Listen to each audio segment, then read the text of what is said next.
हरे कृष्ण। हिंदू पंचांग के अनुसार आषाढ़ मास के कृष्ण पक्ष में पड़ने वाली एकादशी को योगिनी एकादशी के नाम से जाना जाता है। इस दिन भगवान विष्णु और माँ लक्ष्मी की पूजा करने के साथ व्रत रखने का विधान है। पद्म पुराण में योगिनी एकादशी को खास एकादशी में से एक माना जाता है। इस दिन व्रत रखने से 88,000 ब्राह्मणों को भोजन कराने के बराबर पुण्य की प्राप्ति होती है। इसके साथ ही मृत्यु के बाद मोक्ष मिलता है।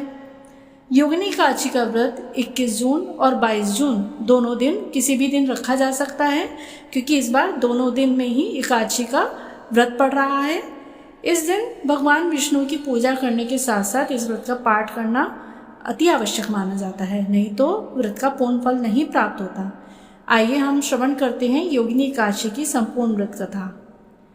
युधिष्ठिर ने भगवान कृष्ण जी से पूछा, हे वासुदेव, आषाढ़ मास के कृष्ण पक्ष की जो एकादशी है उसका नाम क्या है?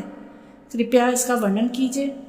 भगवान श्री कृष्ण युधिष्ठिर से बोलते हैं, हे नृपश्रेष्ठ, आषाढ़ कृष्ण पक्ष की एकादशी का नाम योगिनी है।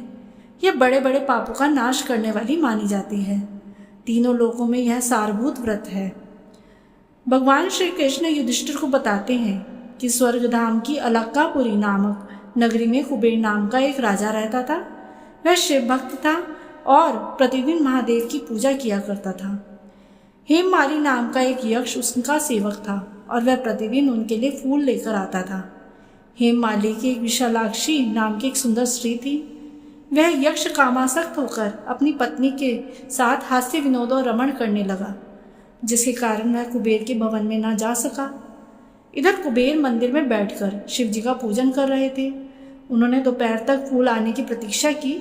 अंत में राजा कुबेर ने सेवकों को आज्ञा दी कि तुम लोग जाकर माली के ना आने का कारण पता करो, क्योंकि वह अभी तक पुष्प लेकर नहीं आया है। सेवकों ने कहा कि महाराज, वह पापी अतिकामी है, अपनी स्त्री के साथ हास्य विनोद और रमण कर रहा होगा। यह सुनकर कुबेर ने क्रोधित होकर उसे बुलाया। हेममाली राजा के भय से कांपता हुआ उपस्थित हुआ। राजा कुबेर ने क्रोध में आकर कहा, अरे पापी, नीच, कामी, तूने मेरे परम प्रिय पूजनीय ईश्वरों के ईश्वर श्री शिव जी का अनादर किया है, इसलिए मैं तुझे शाप देता हूँ कि तू स्त्री का वियोग सहेगा और मृत्यु लोक में जाकर कौड़ी होगा। कुबेर के शाप से हेममाली का स्वर्ग से पतन हो गया और वह उसी क्षण पृथ्वी पर गिर गया। भूतल पर आते ही उसके शरीर में श्वेत कोढ़ हो गया। उसकी स्त्री भी उसी समय अंतर ध्यान हो गई। मृत्यु लोक में आकर माली ने महान दुख भोगे। भयानक जंगल में जाकर बिना अन्न और जल के भटकता रहा। तदंतर इधर उधर घूमता हुआ वह पर्वतों में श्रेष्ठ मेरुगिरी के शिखर पर गया।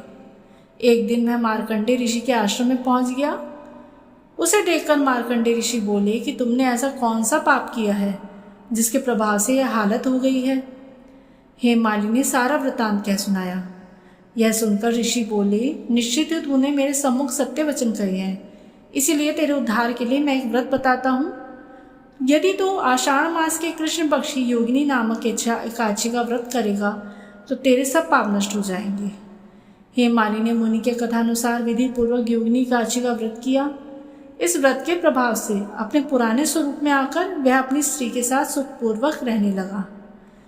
बोलिए एकादशी मैया की जय, विष्णु भगवान की जय, लक्ष्मी मैया की जय।